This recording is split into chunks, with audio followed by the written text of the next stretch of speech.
Bismillahirrahmanirrahim. Assalamualaikum warahmatullahi wabarakatuh dan salam sejahtera.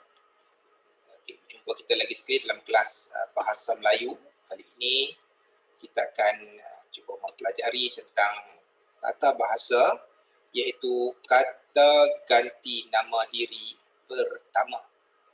Baik, sebelum kita tengok kata ganti nama diri pertama, kita fahamkan dulu apa itu kata ganti nama diri. Kata ganti nama diri ialah kata yang digunakan untuk merujuk diri orang tertentu. Itu ulang balik ya. Kata yang digunakan untuk merujuk diri orang tertentu. Dalam kata ganti nama diri ini terdapat 3 kata ganti nama diri, iaitu kata ganti nama diri pertama, kata ganti nama diri kedua, dan kata ganti nama diri ketiga. Senang saja. Pertama, kedua dan ketiga.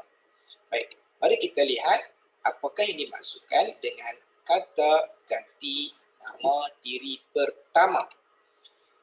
Kata ganti nama diri pertama ialah kata yang digunakan untuk menggantikan nama diri sendiri apabila bercakap dengan orang lain. Ini kita bercakap bagi pihak diri kita sendiri. Baik, terdapat beberapa kata ganti nama yang digunakan untuk diri yang pertama. Iaitu yang pertama, aku. Seterusnya, saya. Ini yang biasa kita gunakan sehari-hari. Aku dan juga saya. Kemudian perkataan hamba, patih, dan juga beta. Yang ini memang kita tidak gunakan kerana ketiga-tiga perkataan ini merupakan bahasa istana ataupun bahasa Melayu klasik. Seterusnya, perkataan kita dan kami, iaitu yang merujuk kepada jamak ataupun bilangan orang yang lebih ramai. Kita lihat satu persatu. Kata ganti nama diri pertama, aku. Aku merujuk kepada diri sendiri apabila bercakap atau berbual dengan orang yang kita kenal. Orang yang rapat dengan kita, yang mesra, rakan sebaya, sedarjat, atau setaraf dengan kita. Yang biasanya kita gunakan perkataan aku ini apabila kita berbual dalam situasi tidak formal. Dalam kelas, di kantin, di pasar, di rumah, dalam telefon dan sebagainya. Dan juga digunakan ketika berdoa. Contoh ayat yang menggunakan kata ganti nama diri aku. Dalam situasi ini ada 2 orang juru gambar yang mereka merupakan rakan sebaya. Apa dialognya? Dialog yang pertama. Aku rakam gambar di sebelah kanan. Kata juru gambar kedua pula, baiklah, bahagian kiri biar aku yang ambil. Ini mereka menggunakan perkataan aku. Bagi penggunaan perkataan saya, saya bermaksud merujuk diri sendiri apabila bercakap ataupun berbual dengan orang yang dihormati, berpangkat, lebih tua, serta dalam situasi yang formal atau rasmi. Mana kalau kita bercakap dengan ibu, dengan bapa, dengan guru, dengan ketua kampung, dengan orang yang berpangkat, ataupun dalam situasi yang formal, contohnya majlis penyampaian hadiah, majlis-majlis kerahian, majlis penganugerahan, maka kita gunakan perkataan saya. Contoh di sini, contoh ayatnya ialah situasi penyampaian hadiah di antara seorang guru besar dengan seorang pengetua. Apa kata guru besar?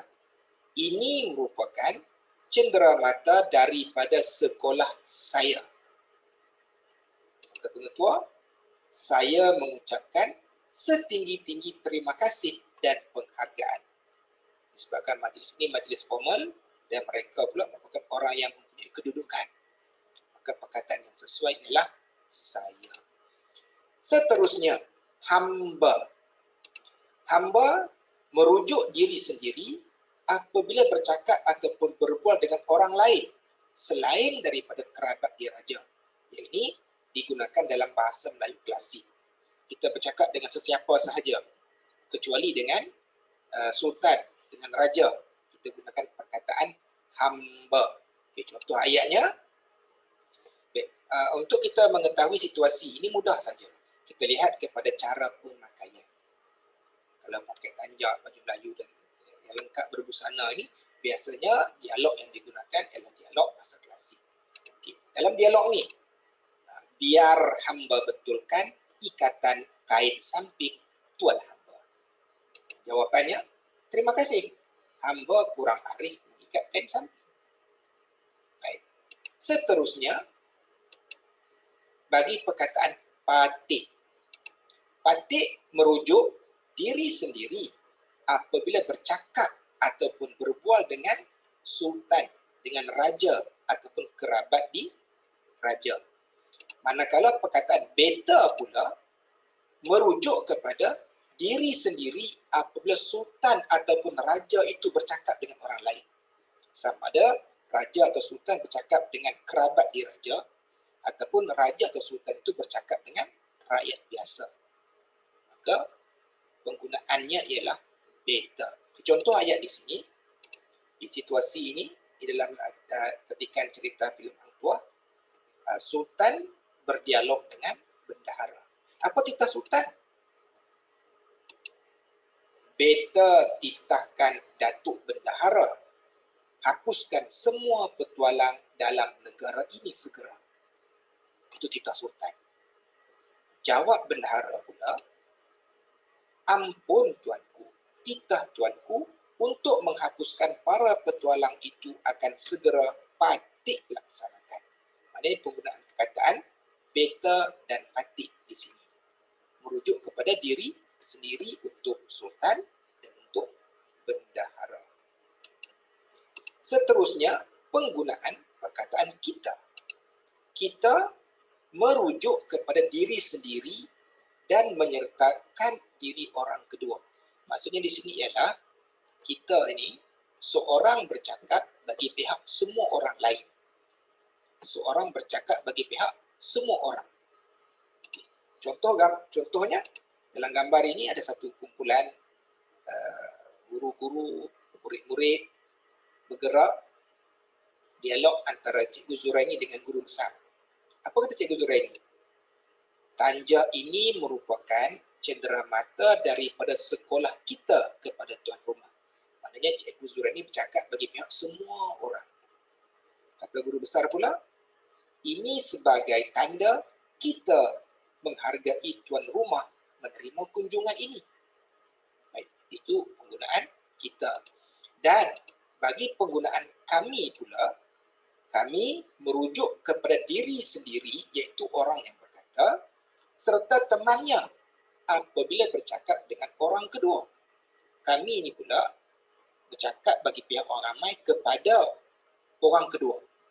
Okay, contoh di sini, dalam gambar ini, ramai berbaris. Contohnya, sebelum kamu buat apa di situ?